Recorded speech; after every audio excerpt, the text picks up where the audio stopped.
ڕۆژتان باش کوردستانیانی خۆشەویست لە هەر کوێیەکن ڕۆژتان باش کوردی زمانان سڵاوتان لێبێت بەیانێکی پڕ لە وزە پڕ لە جوانی و پڕ لە خۆشەویستیتان بۆ ئەخوازم بۆ هیوایی کە ڕۆژێکی جوان لەگەڵ پرۆگرامی بەیانی 24 ئەم بەیانیە دەست پێ بکەن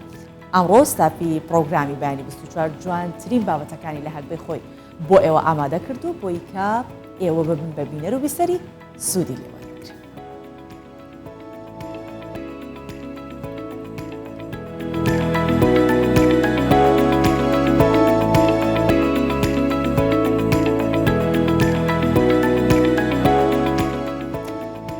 لا وەرزی کۆکردنەوەی بەرهەمی هەنگوینەوە دەست پێەکەین کە ئێستا وەرزی کۆکردنەوەی بەرهەمی هەنگوینە لە باکووری کوردستان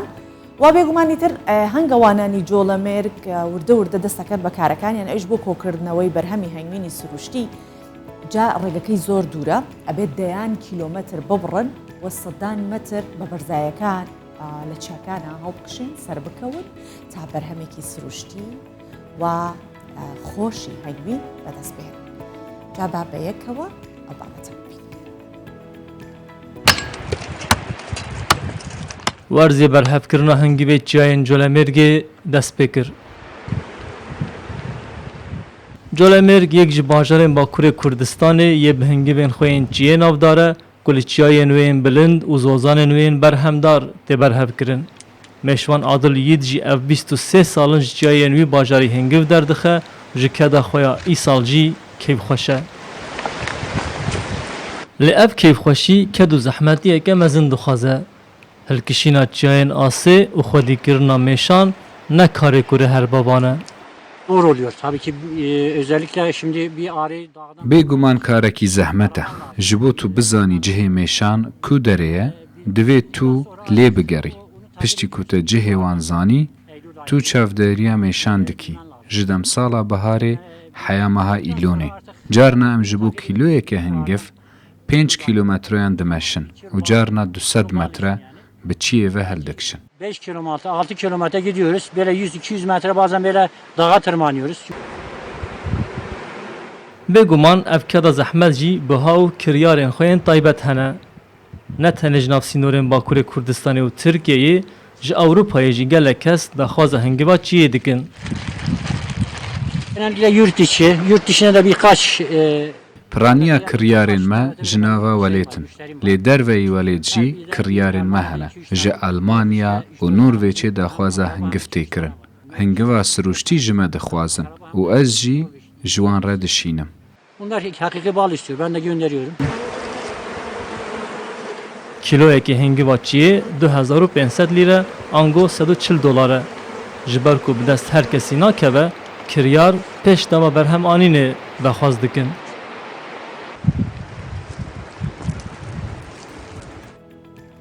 بەڵێ ئیدی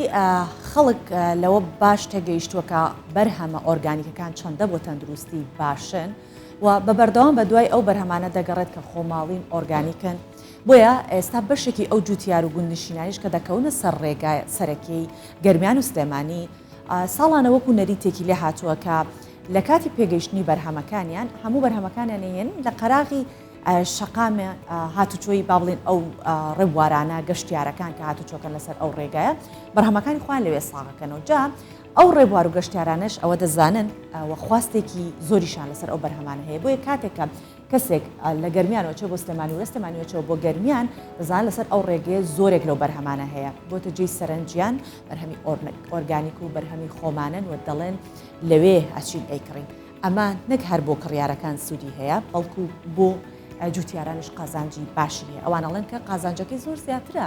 لەوەی کە ئەگەر بیبین بۆ هەل بۆ بیفرۆشی.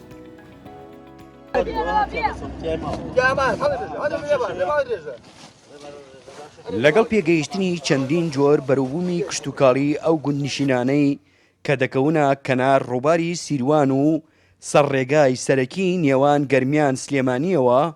بەشی زۆری بەرهەمەکانیان دێننە سەر ڕێگاکە و دەیفرۆشن چونکە کڕیاری باشیان دەبێت. لۆبیاکەی زۆر شیرون بەتامە کاڵەکە ترۆزیە لەگەڵ شووتیە و ناوبانێکی زۆر تایبەتی خۆی هەیە لەبەرەوە گەشتیاران زۆرمان تێ دەکەن و بە دیاری دەیبن بە شارەکانی دەرەوەی هەرێمی کوردستانیش هەتا بۆ هەرێمی مەنتەقەی سلێمانی و هەولێرش بە دیاری دەیبن. ئەو ڕێبوار و گەشتیارانەی لە گەرمیانەوە بەرەو سلێمانی و ناوچەکانی دیکە دەچن یان بە پێچەوانەوە بەرەو گەرمیان دێن بۆ سەردانی کەسوکاریان لەم بەروبوومانە دەکڕن و بۆ ئەو خزم و کەسانەیان دەبن کە سەردانیان دەکەن. لۆبەی وڵاتی خۆمانە هێن ئەم مەنتیقەیە لەوانەیە لە هەنێ لۆبەی هەنە شوێنەکانتر پاکتر بێ هینوایەوە زێرا بکرێ هینوایەوە ئاو مەجاریەکرێ ئیتر ئەوانەی لەوانێت تۆزیە خۆش نەیە بەڵام ئەمە لۆبەی ئەم چەمەیە وەکو باسیەگەن لۆبەیە خۆشە کاڵک و شووتی ئەوانە ڕێگە لەسەر ئەم جعدەبی کڕی لە ناو بازار خۆشتر بێ لە دوکانەکان خۆشتر بێ. خۆی شتی خۆماڵی عادەتەن خۆشە بەرهەمێکیش کەوا تازە بێتە بەرهەم کابرا ئەڕوا لە باقەکەی لە بدالەکەی ئەیچنیە کێرێکی لێرا دایەکە ئینسان کاتێ لێەوە ڕەتەوێ ئەیبینێ شتێ جوانە لا ئادا وای لەکە کەوا لێ بکڕێ. منستا لە ماڵە دەرچوم بۆ سلێمانی بۆ میوانیە چم لامدا سیرەکەم شتێ جوانی هەڵخستێ و لۆبەکەی زۆر جوانە. من 6 کیلۆیەکم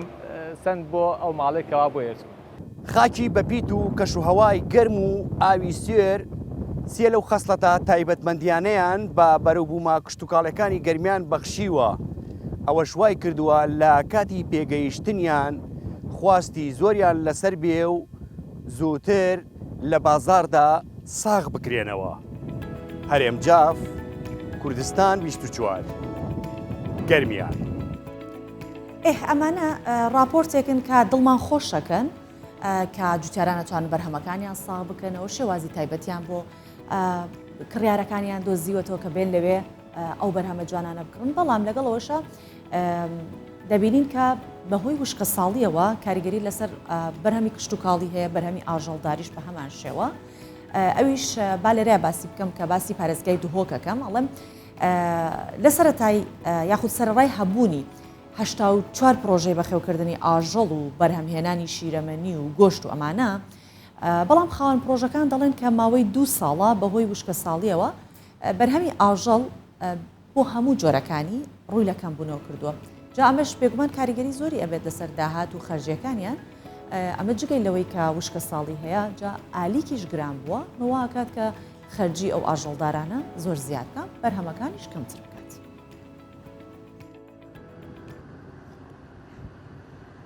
ji bêxemetî dabînkirina goştê sor bo bazarên herêmê. Ev e projeyê xwedankirina ajaliyê li Dihokê. Nîzîkî 22,000 golkên Brazîlî xwedan dike.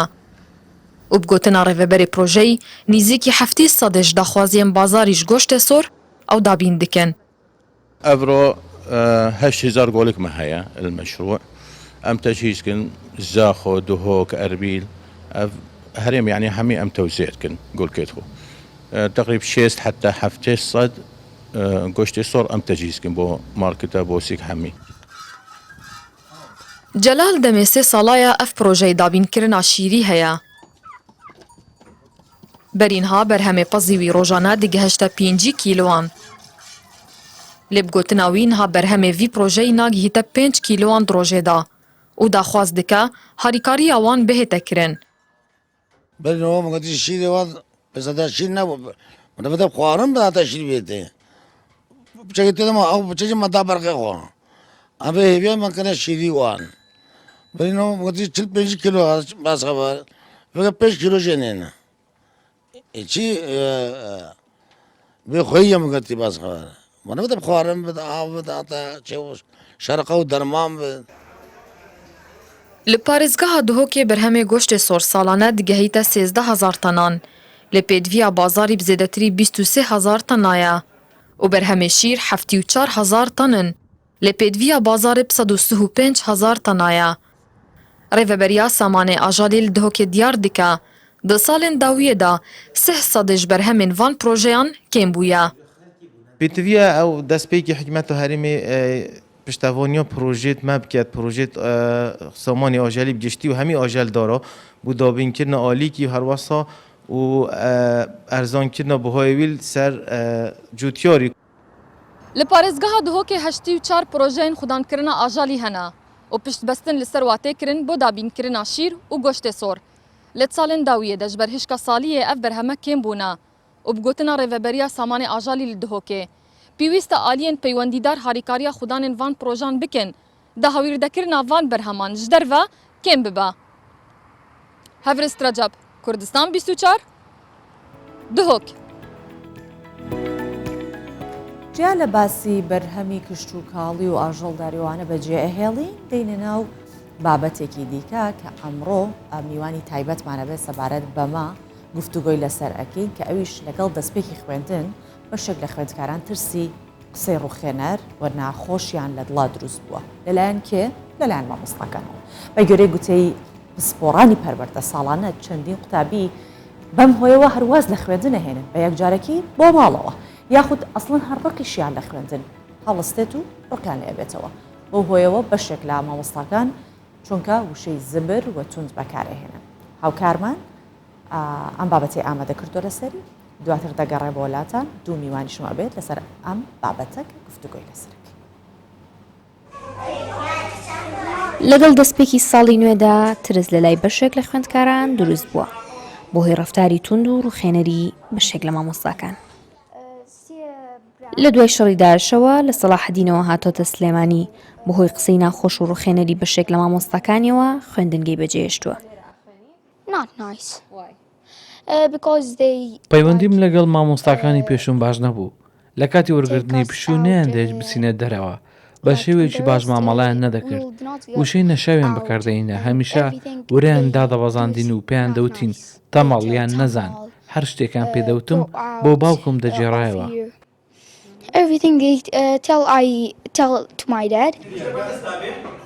دەوترێت خوێندنگا ماڵی دووەمی خوێندکارانە. لە دوای دایک و باوک مامۆستا دەتوانێت ڕۆڵێکی کاریگەر ببینێت لە ڕێگەی ڕەفتارەکانیەوە لە نێوپۆلدا. بەڵام پسپۆڕانی پەروەردە پێیان وایە لە هەندێک بارودۆخدا خوێندکارەکان مامۆستا ناچار دەکەن بۆەوەی کە ڕەفتاری توندیان لەگەڵدا بنوێنن. بەداخۆ ئێستا مامۆستاکانمان زۆربەی بوون بە مامۆستای وەزیفی ڕەنگە لێرە و لەوێ وشەش هەبێ ڕوخێنەر بێ وشە هەبێ زبر بێ وشە هەبێ کاریگەری لەسەر کاریگەری نەرێنی لەسەر منداڵەکە بەجێ بێڵێ بەڵام ئەمانە زۆر نین بەڵام ئەگەر کەمیش بن هەرە بێ کاری لەسەر بکرێت. پسپۆڕانی پەروەردەش لەو بارەوە دەڵێن بەشێک لە هۆکارەکانی بەکارهێنانی وشەی زبر بەرامبەر بە خوێندکار دەگەڕێتەوە بۆ کێشە تایبەتیەکانی خودی مامۆستاکە و نەبوونی هۆشیاری پێویست بۆی کە نابێت کێشە تایبەتیەکان ڕنگدانەوەی لەسەر ئاخافتن و ڕەفتاری مامۆستاکان هەبێت. لەوانەیە ئەو مامۆستایە ئەو کاتە ینی کە بەو شێوەی ڕەفتار لەگەڵ ئەو قوتابی ئەکات ینی ڕقێکی خراپ ئەو مناڵە دروست ئەکات هەم مامۆستاکە بەرامبەر ئەو مناڵەها نەزڕێکی تری ئەبێ بە کورتەکەی هەم تەلەبەکەش بەرامبەر مامۆستاکە خراپەیەکی ئەبێت بۆیە دوایی ینی کاریگەریەکە لەسەر مناڵەکانی تریش ئەشکێتەوانێ. بەپێی ئامارێکی پەروەردە و خوێندنی باڵا لە ساڵی 2016دا زیاتر لە 30,000 خوێندکار لە پۆلی یەکی بنەڕەتی تانۆی ناوەندی وازیان لە خوێندن هێناوە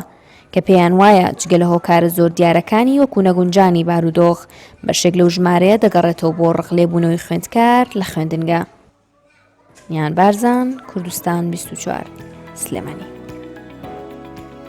بەڵێ هاوکارمانیان لە سلێمانی ڕاپۆرتەی ئامادە کردبوو ئەوە بەشێک بوو لە ئەو ڕاوبۆچوونانە لەلایەن مامۆستاکانەوە چ قوتابەکانیش کە قسەیان کردبوو سەبارەت بەوە بەڵام ئێمە بە شێوەیەکی چۆن لە چڕوپڕتر ئەمانەوێت زیاتر باسی لێ بکەین بۆیە بە میوانداری دوو میوان کە ئەمڕۆ لە یەکێک لە میوانەکان لە ستۆدیۆ لەگەڵمە بوویەکی دیکەش لە میوانەکان لە سلێمانی لە ستۆدیۆی سلێمانی لەگەڵمە بن سەبارەت بەم بابەتەوە بەم پرسە گفتوگۆکەین. دکتۆر عومەر پەتی پسپۆڕی بواری پەروەردەیی لە ستۆدیۆ لێرە لە لای من میوانە و هەروەها سعید ئەحمەد سەرپەرشتیاری پەروەردەیی ئەویش لە سلێمانیەوە لەگەڵ ئێمە بەشدارە بێت و گفتوگۆ لەسەر بابەتەکە ئەکەین. دکتۆر بەخێر هاتی سپاس بۆ جەنابەت. دکتۆر ڕاپۆرتەکەمان بین هەمیشە هەوڵی ئەوە ئەدرێت بنبڕینە خوێندەواری بکرێت خەڵک زیاتر پێش بکەوێت و ئەمە جێگای داخە کە قوتابیەک لە بەرتوانجی مامۆستایەک ئایندەی خۆی بفەوتێنێت یاخود بگەڕێتەوە ماڵەوە یا چەند ساڵە لە خوێندندا بڕێ دواتر بگەڕێتەوە بەرخوێندن. بابزانین هۆکارەکان چین کە مامۆستایەک توانج لە قوتابی خوێندکار. بەڵێ بەیانیت باش و هەروەها بەیانی باش بۆ بینەرانی بەرنامەکەت واروها بەیانی باشیشی تایبەت بۆ مامۆستا و خوێندکار و قوتابی ئەوانەی کە بەرنامەکە دەبینن بە بابەتەکە زۆر گرینگە و زۆری هەڵدەگرێت ئەوەی دێ برێن ئێستا سەری هەڵداوە ئەمە مێژوشی دوور و درێژی هەیە دەگەڕێتەوە سەر ئەو کاتەی کە قوتابخانەکانە موتەنانە لە حوزرەش کە کاتی خۆی پێش ئەوەی خوێندنگا و قوتابخانەکان بێنەکایەوە لێدان هەر هەبوو و تونند و تیژی هەر هەبوو بەڵام شێوازی جیاواز بووە ئەوەی بەڕێستان ئاماژەت پێ کرد و ئەوەی ئەمان لە راپۆرتەکە پیشانیاندا دەگەڕێتەوە سەرتاچی مامۆستا یەکەم زادە بزانی مامۆستا چییە هەر لە ناوەکەی ماموەستا بە هەموو کەس ناوترێ مامۆستا ڕەنگە هەموو کەس شایستەی ئەو وێیان بتوانێت بڕوانامەی بەکەلۆرۆس دیبلۆمی باڵا ماستەر تەنان دکتۆرەش وەربگرێ بەڵام نابێتە مامۆستایشی سەرکەوتو کەواتە مامۆستای سەرکەوتو کۆمەڵێک تایبەتمەندی تێدایە دەبێ وا ئامادەکرابێت جگەلەوەی کە خۆی تایبەتمەندەکانی هەبێ لە ڕووی کەسایەتەوە ئەگە سەیری هەر تاچێک بکەی سێ ڕاهەندیە ژیری زانیاری باش دکتۆر بەر من میوانی دووهەممان ئامادەیە لە ستۆدیۆی سلێمانی بۆیە بۆ تایبەتمەندەکان دەچینە لای ئەو هەم بە خێرهاتنێکیشی بکەین ئێستا ئامادەیە لەگەڵمان سەید ئەحمەد سەرپەرشتیاری پەروەردەیی لەگەڵ مامیوانە بە خێر هاتی و بەیانیت باش تایبەتمەندەکانی مامۆستایەکی سەرکەوتوو چییە کاک سەید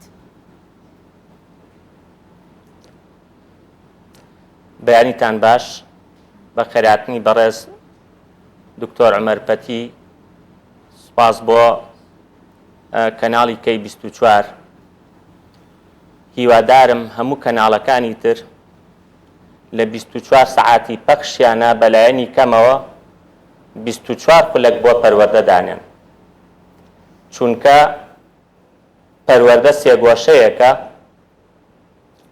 گۆشەیەکی قوتابخانەیە گۆشەیەکی خێزانە گۆشەیەکی میدیایە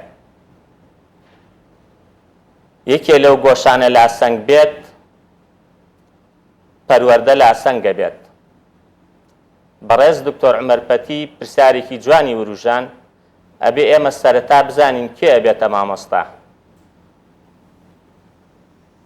سێ هەنگاو هەیە بۆی کەسێک ببێتە مامۆستا دوو هەنگاویان پەیوەندیان بە وەزارەتی خوێندنی باڵاوە هەیە هەنگاوێکیان پەیوەندی بە وەزارەتی پەروەردەوە هەیە سێ هەنگاوەکە ئیختیار و ئیعداد و تەدریبە ئیختیار ئەو مامۆستایی کە هەڵیە بژێرین ئەبێ کێ بێ سیفەتەکانی چی بن ناکرێت کەسێک ئاژەڵ بکرێتە بەردەستی حورمەتم بۆ بینەران بە نمرەیەکی زۆر بەرزترەوە وەرگیرێ لە کەسێک کە مرۆڤ بەخرێتە ژێردەستی و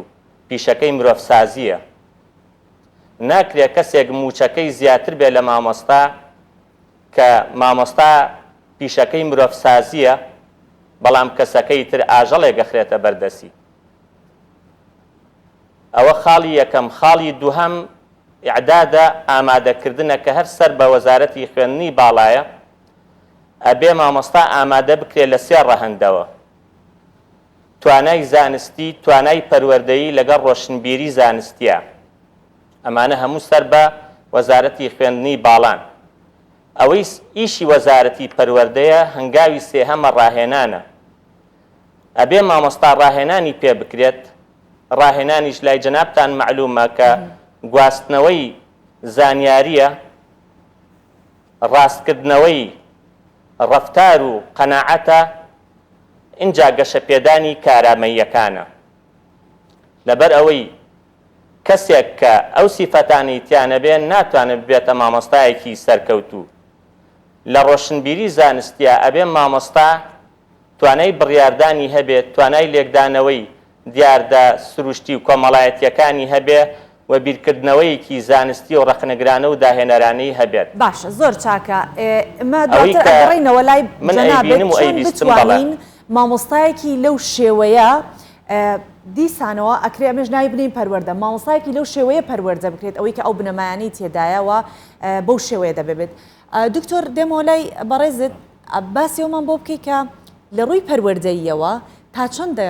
توانج لێدان لە قوتابیەک کاریگەریە خاتە سەر دەرونی قوتابیەکە بەڵێ لە ڕاستیدا توانز لێدان سەرزەنشتی کردن لە هەولە درێن جنێودان نەک کاریگەری لەسەر تاک هەیە نەک تەنها لە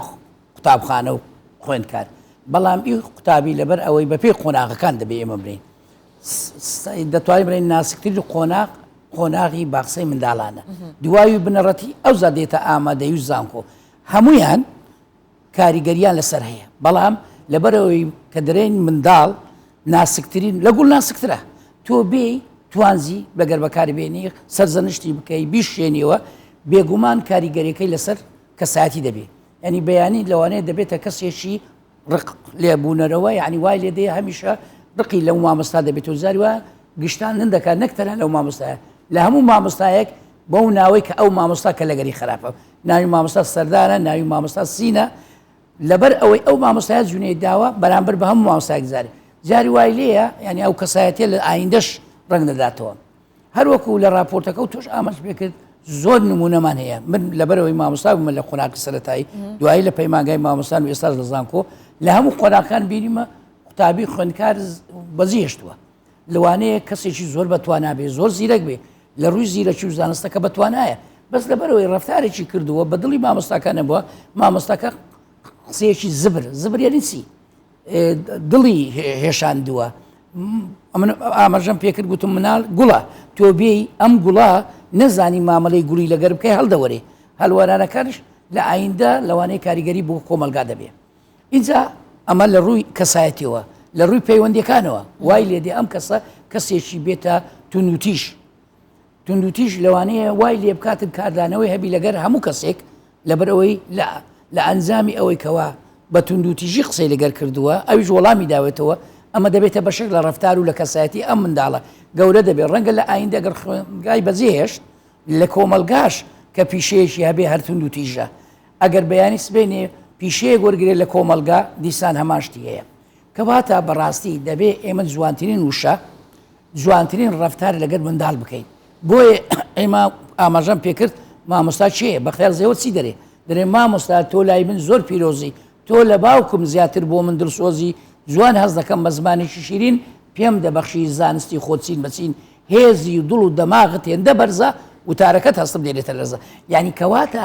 نابێ بەلایەنە نەرێنیەکەی مامەلە لەگەر منداڵ بکەین بەڵکو دەبێ بەلایەنە ئەرێنیەکەی وا کاردانەوەی بێ بگازێتەوە بۆ ماڵەوە شتە باشەکانی ناو مامۆستا و قوتابی لە قوتابخانە بۆ دایک و باوک بژێڕێتەوە ئەگەرنا ئەو مامۆستا کاریگەری نییە تەنانەت بۆ کۆمەلگا چکە ئێمە ژینگە چەند زۆرە ژینگەکمانەیە ژینگەی ماڵەوەمانەیە ژینگەی خوێندنگامانێ ژینگەی کۆمەلگامانێ ئەمانە هەمووی بەیەک بەسراوەتەوە هەر ڕفتارێک ئەرێنی بێ کار لە هەموو ژینگەکانی تر دەکات باشە کەواتە لە قسەکانی جەنابەت کۆکراوەیەکی ئەتوانین بڵین هەڵەی دکتۆرێک ئەچێتە ژەرگڵ هەڵەی ئەندازیارێک دەڕوخێ هەڵەی مامۆستایەک بڵاو ئەبێتەوە لە کۆمەلگا بڵاو ئەبێتەوە لە کۆمەلگا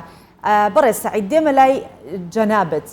ئەم هەڵەیە مامۆستا کە ئەیکات وەک مامۆستا دکتۆر عومەرپەتی باسی لێوە کرد ڕەنگە کاریگەریەکی بەو شێوەیە هەبێت نەک لە تەنیا لەسەر یەک کەس لە ماڵەکەیان ڕنگ بداتەوە لە ناو کۆمەلگاش ڕنگ بداتەوە لەسەر پەیوەندیەکانی چی بکەین کە مامۆستایەکمان هەبێت بەو شێوەیە مامەڵە لەگەڵ منداڵا بکات یاخود لەگەڵ قوتابی بکات کە زمانی زبری لەگەڵ بەکار نەهێنێت بۆ هەمیشە مامۆستا تاوانبار بکرێ بڵێن مامۆستا زمانی زبر بەکارهێنێت لێرە ناکرێت باسی ئەوە بکەین ڕەنگە شتێک هەیە چۆنەڵێ کردار و پەرچە کردار هەیە هۆکار دەگەڕێتەوە بۆ ئەوەش چی بکەین کە ئەو شتە ڕوونەیات بەڕای من کەمترین هەڵا گەڕێتەوە بۆ مامۆستا مامۆستا دوو هەنگاوی یەکەم بە باشی هەڵ نەبژێدراوە بە باشی ئامادە نەکراوە ئەمە یەکەم دووەم کاریگەریەکانی دەرەوەی ئیرادەی مامۆستا منداڵ ئەوەندەی ئێستا بە میدیا کاریگەری تێکرێ بە قوتابخانە کاریگەری تێ ناکرێ گۆشەی یەکەمی گرنگ کە کاریگەری لەسەر منداڵ و لەسەر هەرزەکار هەیە میدیایە مامۆستاش بارودۆخێکی تایبەتی خۆی هەیە بۆ ئەوەی بتوانێت پەروەردەیەکی جوان بکە مامۆستا ئێستا ئەرکەکەی کەوتوەتە زیاتر سەرشانی خۆی ئەبێ مامۆستا پێشەنگێکی باش بێت پەروەردە چوار هەنگاوە یەکەم مامۆستا بێت پێشەنگێکی باش بێت لە گفتار و لە کرداریە چونکە مرۆڤ ئەوەنەی سەیری کردارەکە کەمتر سەیری گفتارەکە کەواتە بێ مامۆستا یەکەم لە گفتار و کرداریە پێشەنگ بێت دووهەم ئەبێ ڕەخساندنی کەشێکی لەبار بۆ فێرخواز کە لە قوتابخانە و لە کۆمەڵگەیە لە خێزانە کەشێکی لەباری بۆ بڕەخسێنرێ. سێهەم ئەکەوێتە سەر مامۆستا کە ئاراستەکردنی فێرخواز و منداڵەکان و هەرزەکارەکانە. وە چوارەمیش بە دوواداچوونە کە کاری دایبابانە، دایکان و باوکانە، ئەوان بە دوواداچوونەکەن. مامۆستا کاتێکی کەم 4 سەعات لە خوێندنگەیە لە قوتابخانەیە، بواری ئەوەی نییە بە دوواداچوون بۆ ئەو ئاراستەکردانە بکە کە کردوێتی لە خوێندنگە لە قوتابخانە بۆ منداڵەکان. زۆر باشە. دکتۆر ئەبیستین کە خۆشەویست بوون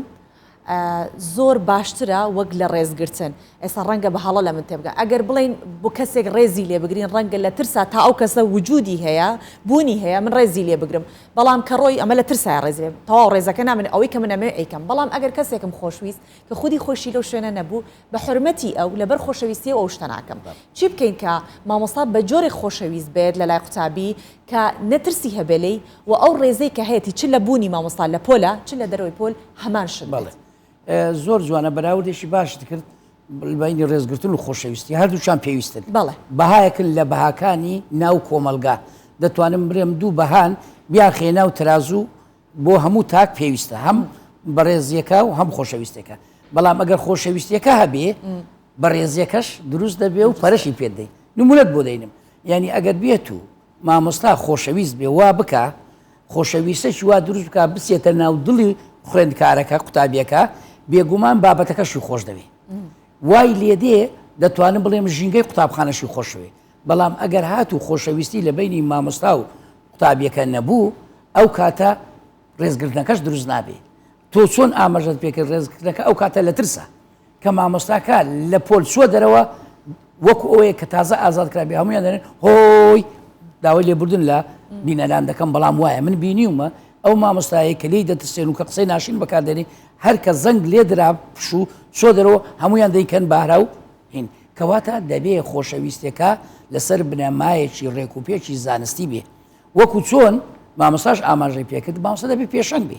کە دەرەی کەسێک پێشەنگ بێ دەبێ خۆشەویست بێ دەبێ بەڕێز بێ دەبێ ڕازگۆ بێ دەبێ دەست پاک بێ دەبێ دڵ پاک بێ دەبێ دڵسۆز بێ دەبێ خەمخۆر بێ. هەموو ئەم بەهایانە کاریگەری لەسەر قوتابیەکە دەبێت. من بینیومە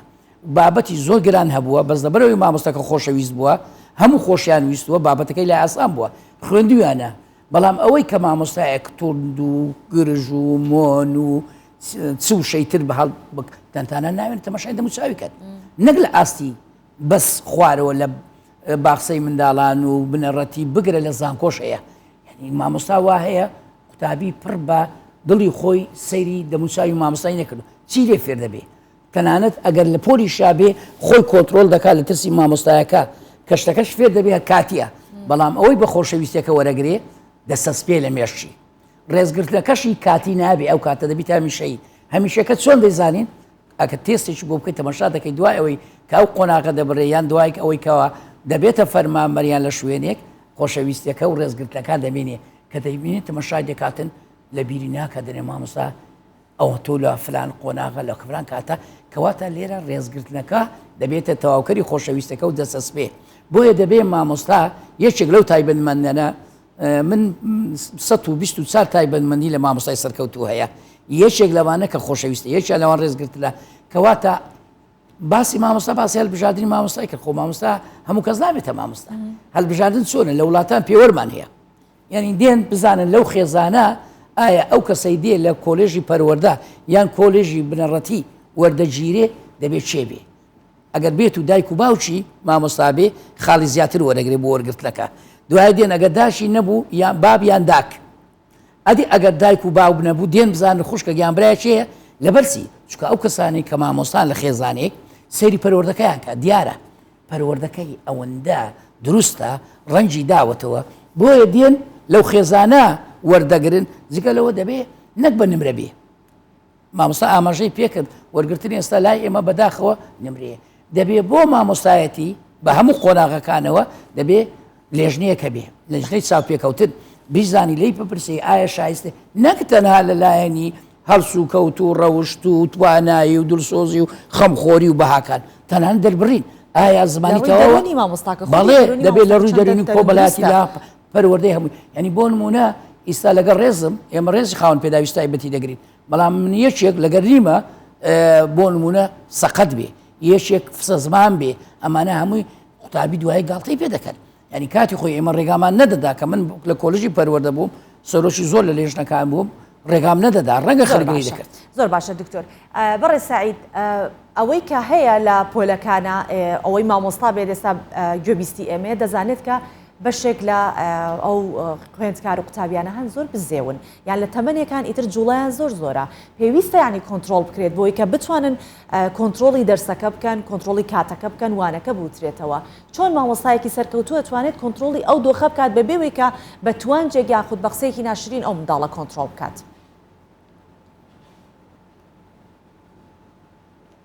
یەکێ لە خاڵەکان بەڕێز دکتۆر عومەرپەتی ئاماژەی پێەیە دروستکردنی متمانەیە لە نێوان فێرخواز و مامۆستا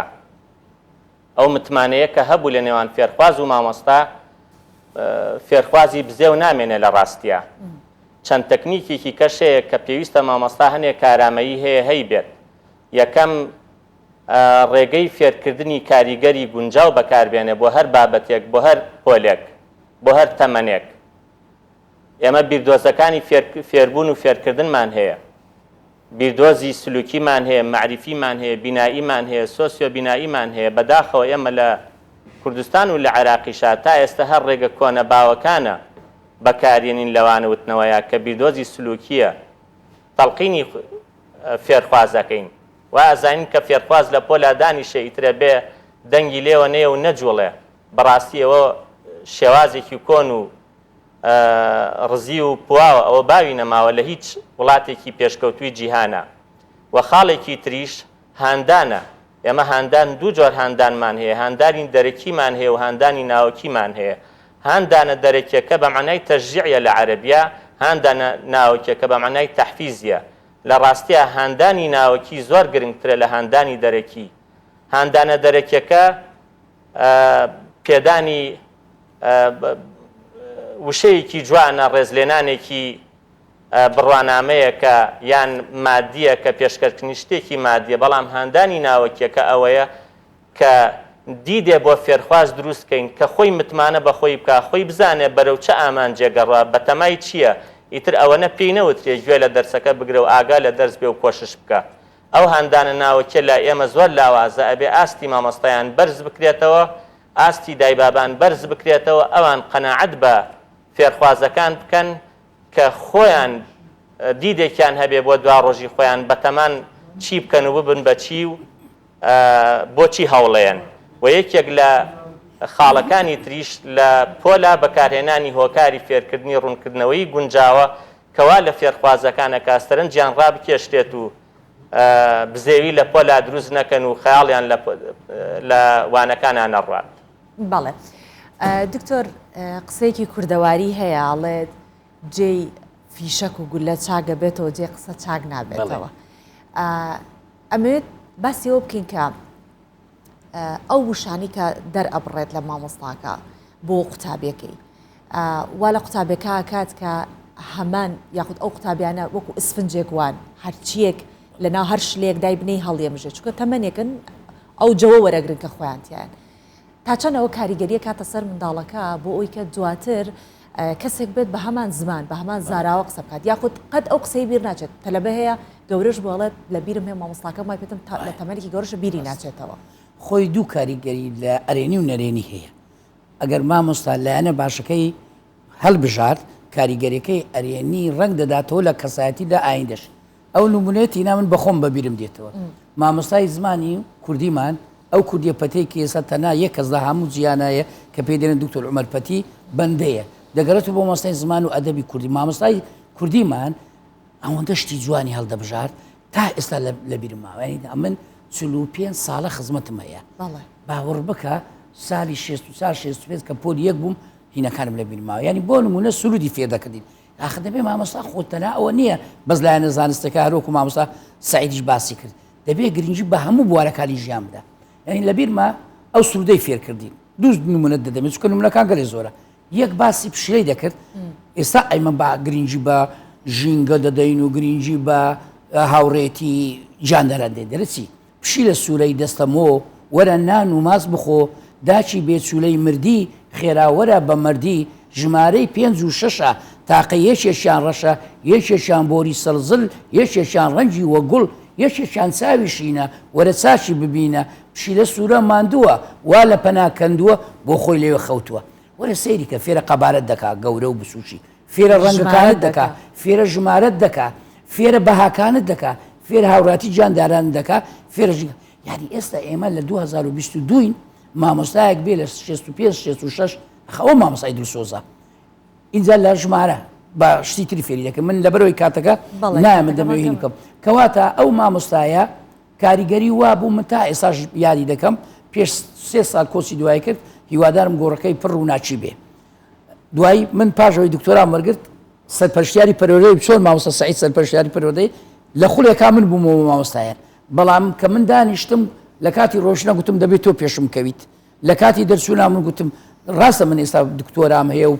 لەو بوارە پسپۆرم بەس هەر تۆ مامۆستای منی ئەنی بەڕاستی مامۆستایی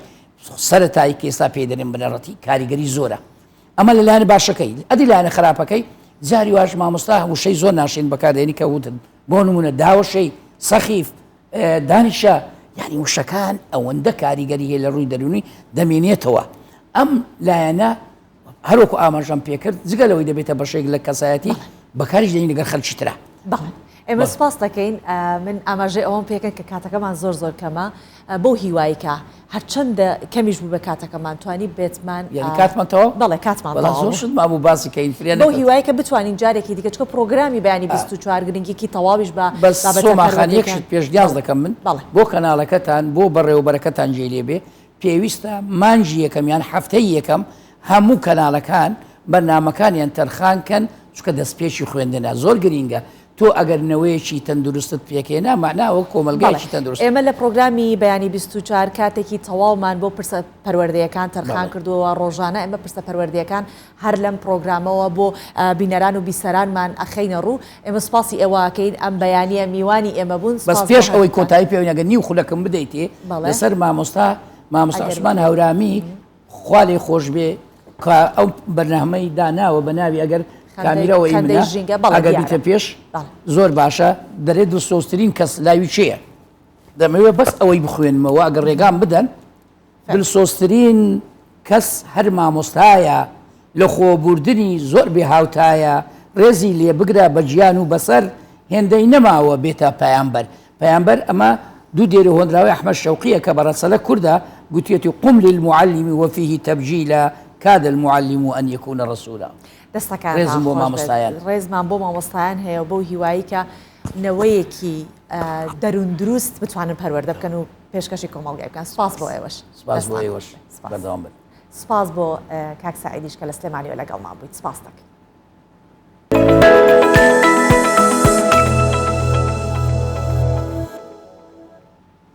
بە دروستکردنی ڕێگای تەحا ڕێگای نۆگوندی پارێزگای دهۆک دەکرێتەوە و چیتریتر پێویست ناکات خەڵکی گوندەکان لە بەنداوی دهۆکەوە بچنە سەر گوندەکانی خۆیان چونکە ڕێگاکە بۆ ئەوانە سا کورت کراوەتەوە ئەم ڕێگایش لە نزیک زیندانی چاکسازی زڕکە دەرەچێت و لە لینڤا دەراکەوێت لە لیناڤا و بەڕێوەراتی گشتی ڕێگاوبانەکانی دهۆک ڕایگەاندووەکە لەسەر داوای پارێزگاری دهۆک دیزانی ڕێگاکان ئامادە کردووە و هەر کاتێکیشکە پارەی پێویست لە بەردەست بوو دەست ئەکرێت بە دروستکردنی ڕێگاکە کە درێژەکەی نزیکەی 20 کیلۆمتر. Verê pirêka tehat hete naskirin. Rêyeka sext û dijwar. Kêm tombêl dikarin verê da derbas bibin. Hatnûçûna neh gundan li ser vê rêye. Ji ber xerabiya wê, muxtarê wa gundan kom bûyne û daxwaza çêkirina vê rêkê dikin.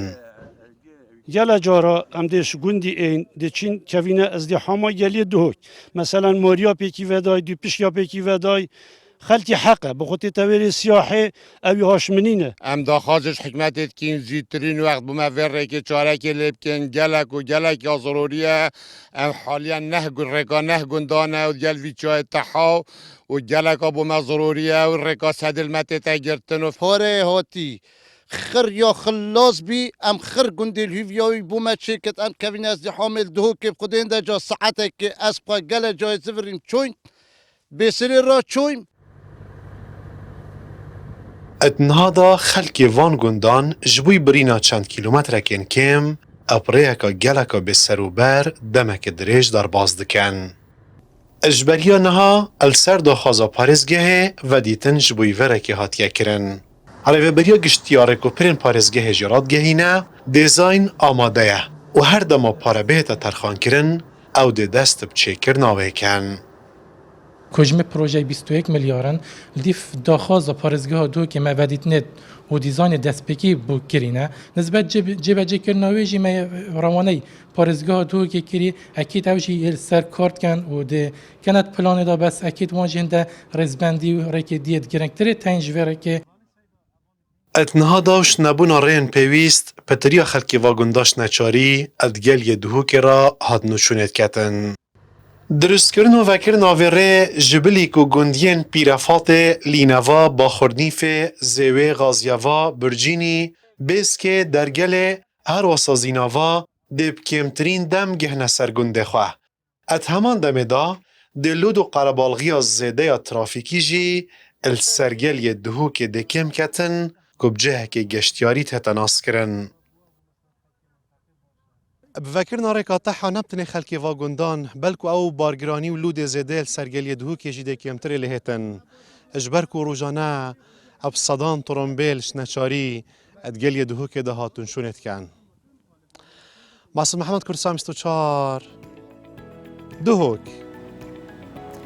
گیانی پێکەوە ژیان و هەروەها یەکتر قبولکردن لە هەر شوێیەک بێت وەکو ڕووناکی وایە ڕووناکیەکەی خۆی نیشان دەدات. ئەتان بەمە ڤانکۆڤەری کەنەدا لەوێ باسی کڵێسایەکتان بۆکەم لە شاری ڤانکۆڤەر کە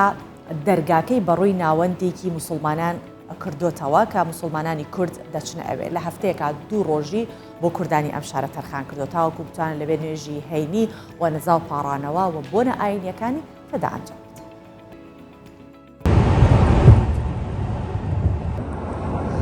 ساڵان 97 هاتیمە کەنەدا الباژێرێ ڤانکوڤەرە مجین سنتەرێمە بناوێ دەستگەها نورسی کەنەدا یان کۆپ ئینگلیزیت بژنێ The Norrisy Foundation of Canada هاتیە دامەزراندن ئەف ساڵە دەست پێ کرد لە هەیڤا 4 2022 مرامە کورد کەنەدا بشێن کەلتوری خۆ و ئاینی خۆ بکاربینن بتە جهەکێ ڕەوشەمبیری و یە کەلتوری لێرێ و یە ئاینی ئەوە کەنیسەیە یا گروپێکی کریستیانە ئەو گروپی کریستیان خودانێوی جیهیە وەختێمە پەیوەندی پێکریمە گوتێمە دوێتن جهەک پەیداکەیندا نوێژێت خۆ لێ بکەین و مەراسیمت خۆوەکی بسڕمان ئەمەل وێرێ بکەین هەری کاریامە کرد نە تەنێ بدانانە جیهی بەلکو کرێژی بۆ مەکەم کرد دام بشین ئاینە خۆ لێرێ پڕێڤە بین و نوێژێت خۆ بکەین. هەر ڕۆژێت ڕەمەزانێ وەختێمە فتارەت داناین و نوێژێت مەغرب و تەراویحە پڕاستی پتر سەدا کەس حازر بوون لێرێ ژنک و زەڵام و بچیک پێکڤە هەر ئەو بوو چەلەکێت سەرەکی پشتی هینگێ مەدەستاوێتێ نوێژێت خودبێ و تەرهات نەخواندن زمانی کوردی دیسان گەلە کەس حازر بن زمانێت فێلبوونا قورآانی ژیمە دەست پێکرین حتانوکە نزیکی 6 زارویە لێ حازر بن تشتێکی جێ دڵخۆشیەمەیە پڕاستی ئەم شین جهەیەکی ناو کەنیسەدا نوێژێت خۆ بکەین و تشتێت خۆ بکەین ئەو ئێک شەمبێنە ئەمژی شەمبیە و ئەینیەتەی نەوێرێ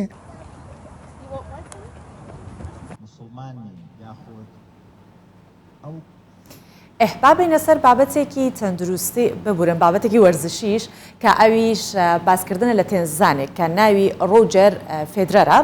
ئەم تێنزانە خەڵکی سویسرا و خاوەنی 20 ناسناوی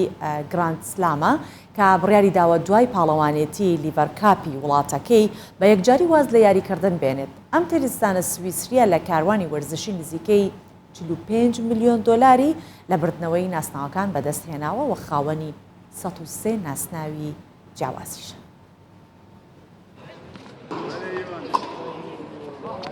روجر فدرر تنظان سوئیسری تمن 41 سال بشوی که فرمی دم واس اینو نخول یاری تنسان را گاندنو پریار دانه لپشتی پالوانت لیورکاپ به شوی که یک جاری واصل یاری که نبینید.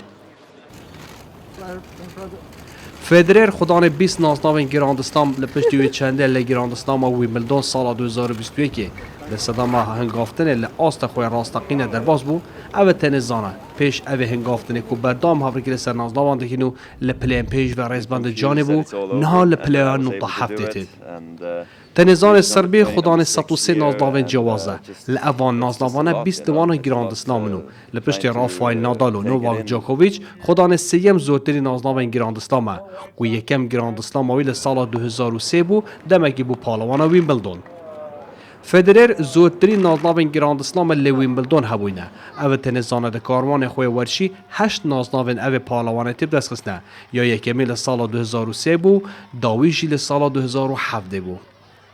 روجر حل تمن زاروی خولیای یاری تنسی هبو. او تنظانه هیاگو تمن 16 سالی بردام به صدام هنگافتن یک لسر یک نکاری به بیت یاری کرده که دیار. دویجار لسال 1998 وقت تنظانه که پیشه کرد خوب جهان دانا ساندنو یک کم نازناف جی لسال 2001 که لمیلان ایتالیا دست خستن. روجر فدرر لوی دمی ول سال 1998 دست به یاری تنسی گینه نزدیک 45 میلیون دلار دهات ویل بدست خستان نازناوان هبوینه. هیچ تنظانه نه هنده او خلات دارای دست خسبن. فدرر کو خدان 103 نازناوین جوازه لپشتی جیمی کانزری امریکی کو خدان 109 نازناوانه لپلیا دومینه خدان زودترین نازناوانته او باوی هیوی بکو بکاره او رکورد بشکنه لین کاری او کاره بکو به صدام هنگافتن یک لسر یک بردیار داینه به یک جاری واصله تنسه بینید.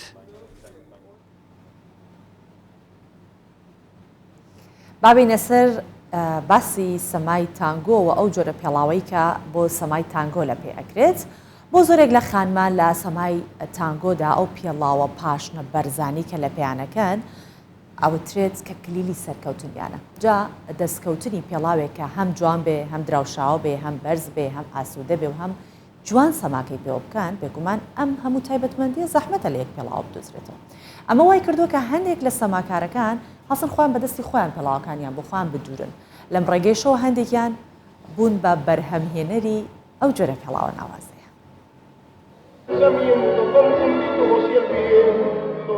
وەک ساڵانی پێشوو بۆینەس ئایرسی پایتەختی ئەرژەنتین بووە ڕووگەی هەوادارانی سەمای تانگۆ.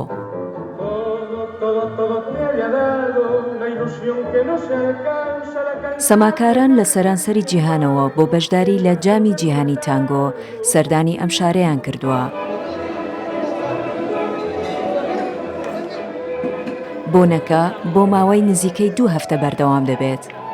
بەڕای زۆرێک لە خانمانی سەماکار زیاتر لە جلوبەرگەکەیان ئەو پێڵاوانەی لە پێیان دەکەن کاریگەریان لەسەر سەرکەوتنی سەما و نمایشەکەیان هەیە.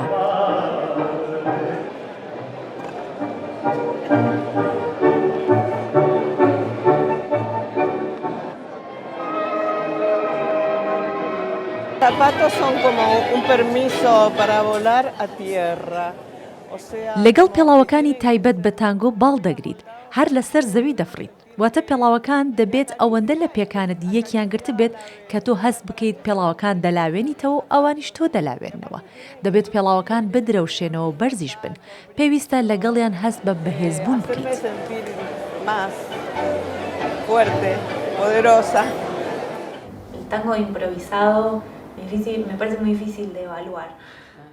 پاشنەی پێڵاوەکان لە نێوان 7 بۆ 9 سانتیمەتر بەرز دەبێت و یەکجار باریکن.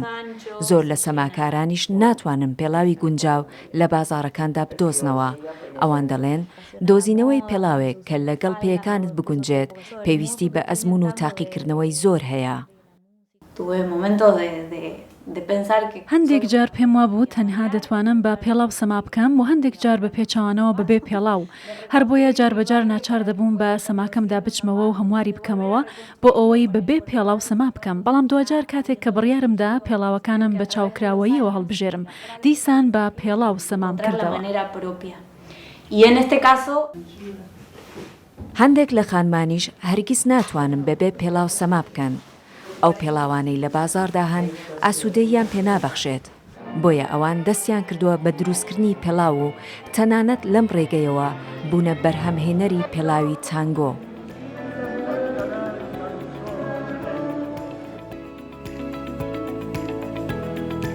پرۆگرامی ئەمڕۆم پێشکەشکردن بۆ هیوایەکە پرۆگرام بە دڵی ئێوەی بینەر بوو بێت و سوپاسی شتانەکەم تا ئەم ساتەوەختە لەگەڵ من بوون و یەک کاتژمێر بەیەکەوە بووین. هیوادارم کە سوودی تەواو پێتان گیان بێت. سوپاستانەکەم خەسان لەگەڵ.